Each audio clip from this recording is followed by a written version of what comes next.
Saudações do crente docente. Está no ar o CDcast, o podcast da sua lição bíblica. Eu sou a professora Thaís Souza e estaremos estudando a lição Restaurando a Visão Familiar da editora Central Gospel. E hoje teremos a aula de número 3, que tem por título a lição Os Dramas Humanos e a Graça Divina. E antes, eu gostaria de pedir a você que nos acompanha nesse momento que divulgue o trabalho realizado pelo crente docente e, para isso, se inscreva no canal, deixe o seu like e acione o sininho para que você fique por dentro de todas as novidades. E, de antemão, eu gostaria de agradecer ao pastor Edivanei pela oportunidade, toda a equipe que tem se empenhado para realizar esse trabalho tão importante para as nossas vidas. Bom, como eu disse, hoje eu vou falar sobre a lição de número 3, os dramas humanos e a graça divina. Essa lição ela é muito interessante porque ela tem uma visão muito realista para dentro de muitos lares. Porque é verdade que a gente não vive alegre o tempo inteiro. Os momentos difíceis, muitas vezes, vai se apresentar no seio familiar.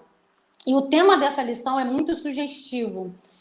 Para que a gente possa compreender um pouco mais sobre ele, eu gostaria de analisá-lo de acordo com o dicionário português, para que você entenda.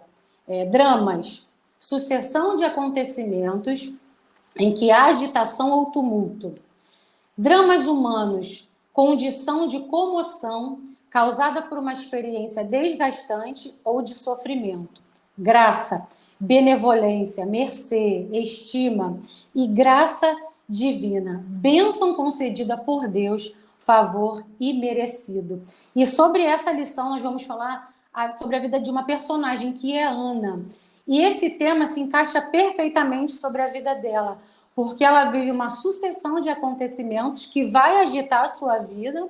Ela tem uma condição de comoção que vai causar nela algo muito desgastante, um sofrimento, mas que em contrapartida, a graça divina, a bênção concedida por Deus vai alcançar a vida de Ana. Bom, e essa lição tem 3 objetivos. O primeiro dele é saber que, mesmo quando a desventura bate à porta da nossa casa, a graça divina manifesta-se misericordiosamente dentro dela, se nos dispusermos a recebê-la. A segunda, entender que muitas pessoas sofrem em silêncio dentro de casa, porque há muitos segredos guardados e inconfessados no seio da família. E o terceiro é conhecer as lições de Ana que podem ser aplicadas na nossa vida. Bom, o tópico 1 vai falar sobre Ana, Eucana e Samuel, uma família. Ana, uma mulher que vivia uma situação difícil, porque Deus havia cerrado a sua madre. Eucana, um homem temente a Deus, que de ano em ano ia a Siló sacrificar por sua família. E Samuel, fruto da oração de uma mulher. O tópico 1.1 vai falar os segredos ocultos dentro de casa. E Ana, essa personagem da lição de número 3, ela vai nos ensinar que diante dos momentos difíceis que se apresentam na nossa vida, a gente precisa orar e buscar a Deus. E aí eu te pergunto, qual é o drama que você tem vivido ou que você já viveu dentro do teu lar? Eu quero te dizer que esse problema ele não é maior do que a graça e o favor de Deus sobre a sua vida. O propósito que Deus tem diante das situações que surgem é de nos moldar, de nos forjar, de nos aperfeiçoar e até mesmo para que a gente viva experiências com Deus. Nós temos sonhos, projetos, mas o que a gente precisa entender é que o que é mais necessário na nossa vida é a presença de Deus. É como se eu falasse, eu não necessito de um filho, eu não necessito de um trabalho, eu não necessito de uma casa. Eu necessito da presença de Deus na minha vida. As lições de Ana, o tópico 2. O temperamento dessa mulher é um temperamento muito passivo. E Ana faz parte de um relacionamento polígamo. Não era o desejo de Deus, nunca foi o desejo de Deus um relacionamento no qual o homem tivesse 2 ou mais esposas. Mas no Antigo Testamento ele permitia, diante de algumas condições. E aí eu fico pensando, se já era difícil para Ana conviver num relacionamento onde o marido tinha 2 esposas, imagina viver num relacionamento dentro de um ambiente familiar no qual a outra mulher, né, afronta e traz à memória na vida de Ana, a todo momento, o drama que ela vivia, a dor que ela sentia, a vergonha que ela tinha de estar passando por aquela situação, o sofrimento que ela tinha. Então, Eucana via isso na vida de Ana, e toda vez que ele ia sacrificar, que ele ia de Ana em Ana Siló, ele dava uma porção dobrada na vida dela. E eu creio, né, a Bíblia não fala, mas eu posso, diante daquilo que eu acredito, essa preferência de Eucana, de certa forma, incomodava a Penina. Ela, uma mulher também como Ana, com muitos filhos, dando aquilo que Eucana queria, e ela via que ele, esse marido, sacrificava a porção dobrada para outra esposa. E eu entendo que, como uma tola, né, ela afrontava Ana, ela humilhava Ana. E naquele tempo era algo muito difícil, porque uma mulher que não gerava era conhecida como uma mulher, considerada como uma mulher inferior, uma mulher que prejudicaria o futuro, a continuidade de uma família. E a própria palavra de Deus, em Salmo 127:3, vai nos dizer que os filhos são herança do Senhor, uma recompensa que ele dá. Então é como se Ana é uma mulher que não tem a sua herança. Ela não recebe de Deus uma recompensa. Então é alguém que vive algo muito difícil, não só para o seu tempo, como muitas mulheres vivem isso ainda nos dias de hoje. No tópico 2.1 vai falar: nem sempre as nossas necessidades serão compreendidas dentro de casa. Eucana pergunta a Ana, em 1 Samuel 8, por que choras? E por que está mal o teu coração? A vida corrida, o que eu percebo aqui para os dias de hoje é que a vida corrida, a falta de tempo, a falta de prioridade, muitas vezes vai nos impedir de perceber o que está acontecendo dentro da nossa própria casa. Vai nos impedir de entender o que o outro está vivendo por conta dessa correria do dia a dia e de não priorizar aquilo que realmente é importante. Eucana era um esposo amoroso, mas ele não conseguia dimensionar o que Ana estava sentindo. Como marido, ele entendia que ele estava fazendo a sua parte.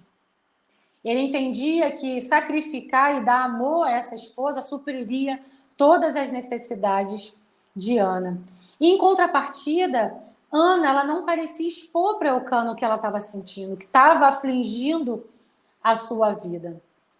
E algo que a gente precisa trazer para dentro do nosso lar, que por mais que seja óbvio a situação que você está enfrentando, ou que alguém está enfrentando, a gente precisa verbalizar isso com a nossa família. A gente precisa verbalizar isso com o nosso cônjuge. Porque a gente precisa compreender as limitações do outro.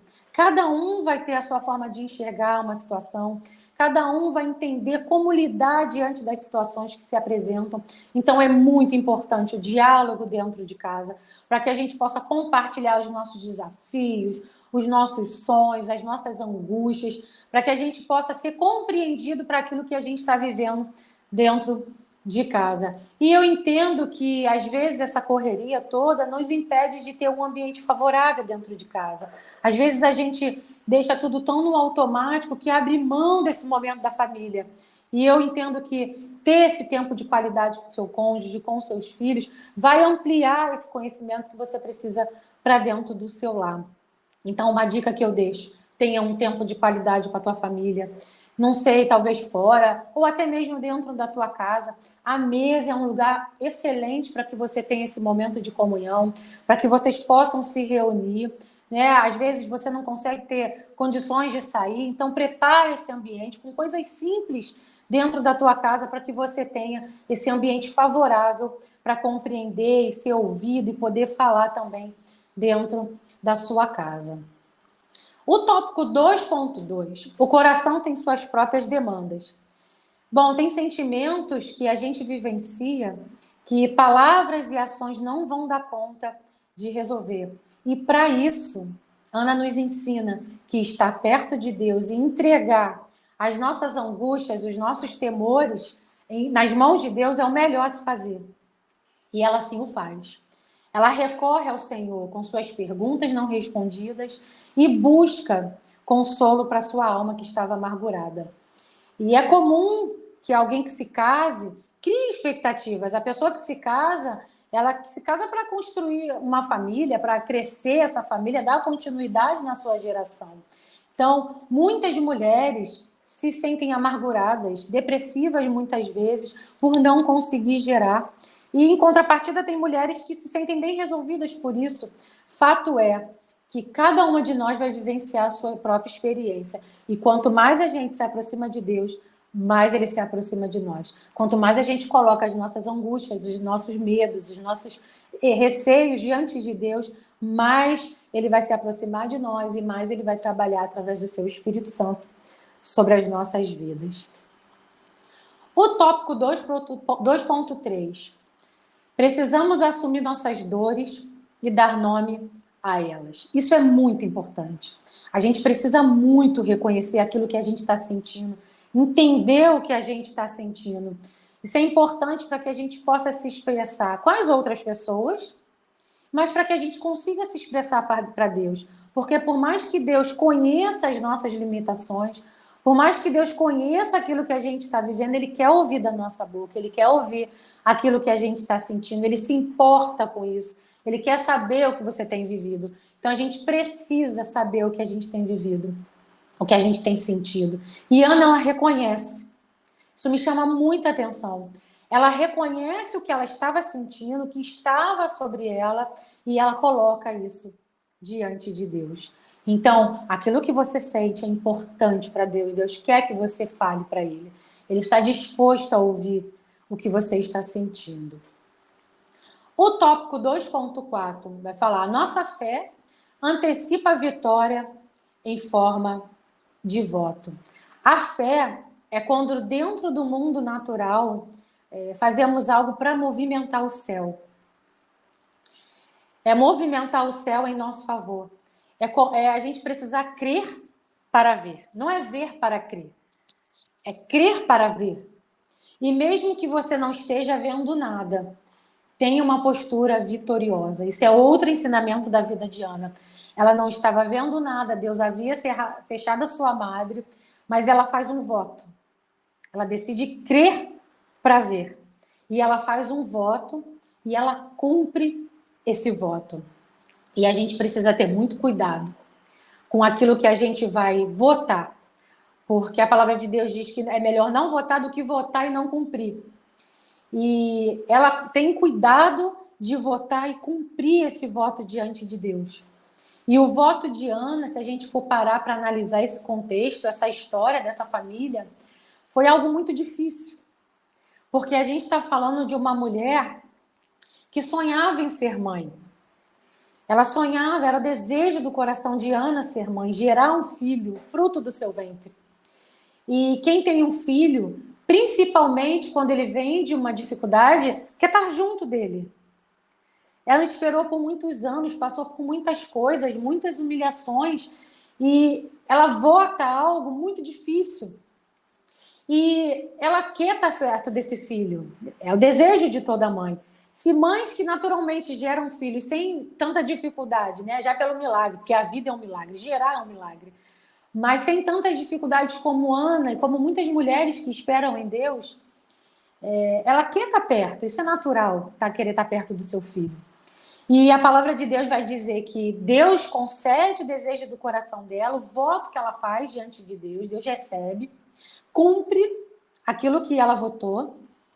A palavra de Deus vai continuar relatando que ela tem Samuel, ela amamenta Samuel durante o período que deveria ser amamentado, e depois ela leva esse filho para Eli, para o sacerdote. E Ana entrega o filho dela para um lar desajustado. O lar de Eli não é um lar com boas referências. Ele tem filhos que faziam coisas que não agradavam a Deus. Filhos que faziam coisas que Deus abominava.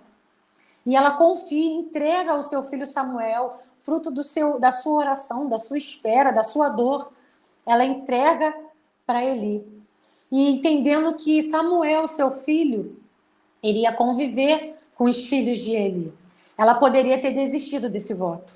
Ela poderia ter analisado aquela situação e ter dito: Senhor, eu prometi, mas está tão difícil. Como eu vou entregar o meu filho para um lar que está todo desajustado? Qual vai ser a criação que o meu filho vai ter? Mas não. Ana vota e cumpre o voto que ela faz diante de Deus. Uma mulher de muita coragem, uma mulher de muita fé e que é uma grande referência para as nossas vidas. O tópico 2.5. Às vezes precisamos orar em silêncio. Ana nos mostra que vamos enfrentar situações difíceis. Sim, a palavra de Deus diz que no mundo nós teríamos aflições. E a palavra de Deus nos garante que Deus vai estar conosco em todos os momentos. Não só nos bons, nos ruins também. E que nós devemos falar com quem realmente pode nos ajudar. Ana nos ensina isso, que a gente precisa falar com quem pode resolver o nosso problema.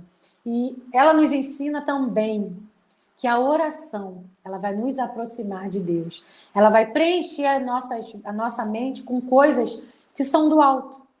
A oração, ela abre caminhos para que Deus possa trabalhar. Enquanto o sofrimento de Ana estava silenciado, ela estava adoecendo. Mas quando ela apresenta a sua dor diante de Deus, ela coloca para fora a sua dor, a sua melancolia, aquilo que estava afligindo. Então, entenda uma coisa: falar cura, falar é terapêutico. Então, verbalize aquilo que você está sentindo para Deus. Fala com Ele, porque Ele pode te ajudar. E isso vai gerar também, o orar a Deus vai gerar intimidade com Deus. Através da oração, foi um fator de proteção para a saúde mental de Ana. Ela não se irou. Mesmo com Peninas zombando, irritando o tempo inteiro, ela não se ira, mas ela clama, ela ora. E assim ela nos demonstra que a gente precisa ser resiliente diante das situações da nossa vida. E através da resiliência a gente vai ser fortalecido em Deus. Ana insistiu em oração e viveu o seu milagre. Uma grande experiência. Toda vez que você insiste em oração e você crê verdadeiramente que Deus pode fazer, coisas grandiosas acontecem nas nossas vidas. Quantos de nós, se a gente for conversar, falar aqui, eu poderia enumerar muitas situações que eu vivi através da oração que eu fiz a Deus. Eu tenho certeza que você também. Se você refletir, analisar tudo que você já viveu na tua vida, você vai ver como a bondade de Deus é grandiosa sobre nós. E ela dá o nome de Samuel, que significa nome de Deus, ou aquele que Deus ouve. Sua fé foi recompensada. Então, seja qual for o momento que você está enfrentando, ore. Não deixe de orar. A tendência é que quando a gente está vivendo situações difíceis, a gente queira se afastar de Deus, se isolar, quando na verdade a gente precisa buscar mais a Deus, temer mais a Deus, orar, jejuar, fazer aquilo que vai nos aproximar de Deus. E é isso que ela nos ensina. Jesus nos ensina que nós devemos orar. Ele é o nosso maior exemplo. Ele, em seu momento de aflição, no momento da sua morte, ele ora. Isso está lá registrado em Lucas, no capítulo 23, no verso 46. E no seu momento de alegria, no seu batismo, ele também ora em Lucas 3, 21 e 6, 12. Ana vai nos ensinar que antes de falar com qualquer pessoa, a gente precisa falar com Deus. Às vezes a gente fala com tantas pessoas e não falamos com quem pode realmente nos ajudar, com quem realmente se importa com a gente. Talvez você vai falar com alguém que não vai poder resolver teu problema. Talvez você vai falar com alguém que vai passar isso adiante. Talvez você vai falar com alguém o teu problema que vai até se alegrar. Então fale para Deus.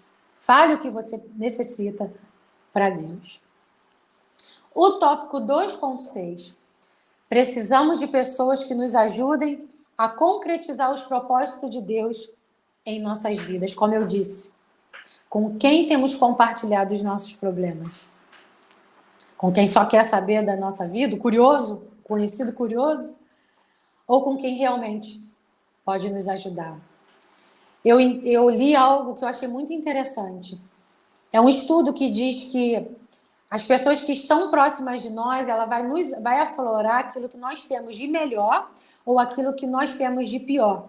Portanto, se cerque de pessoas que vai te abençoar e abençoe você também essas pessoas. Porque tem momentos na nossa vida que a gente precisa fazer como a sunamita.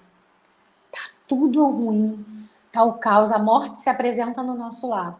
Mas a gente precisa dizer, vai tudo bem. Ana faz um voto.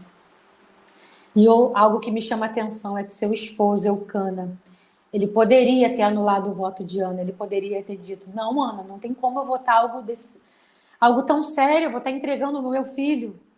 Mas ele valida o voto de Ana, ele confia nessa mulher, ele confia e apoia ela. A parceria no casamento, entenda, a parceria no casamento é fundamental para que a gente consiga conquistar grandes coisas e para que a gente possa ter testemunhos de fé.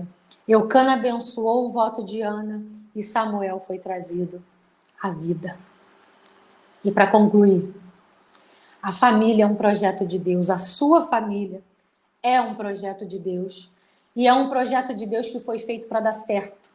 Deus instituiu a família para dar certo. Mesmo que seja, mas mesmo sendo criação de Deus, a gente vai passar por momentos difíceis. Eu quero te dizer, não desista dos teus sonhos. Não desista de buscar pelos teus projetos. Eu não sei se de repente você está esperando o teu Samuel. Eu não sei qual é o teu Samuel. Mas não desista de sonhar. Não desista de buscar. Quando o momento difícil aparecer na tua vida, persista. Tenha fé. Coragem. Continue. Ana tinha muitos motivos para desistir. Mas ela buscou quem poderia solucionar o seu problema e não desistiu. Não desista de buscar a Deus. Busca a Deus por aquilo que Ele é, não por aquilo que Ele pode te dar. Porque na consequência da sua busca a Deus, Ele vai abençoar grandemente a tua vida.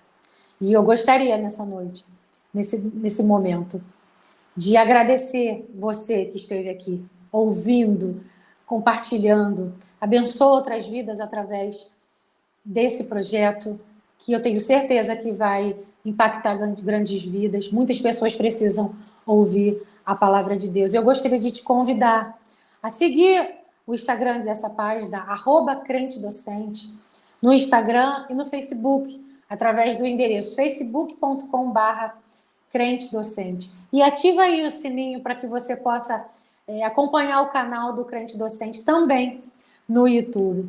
Então, que Deus abençoe a sua vida, que Deus abençoe a sua casa e que Deus abençoe a sua família.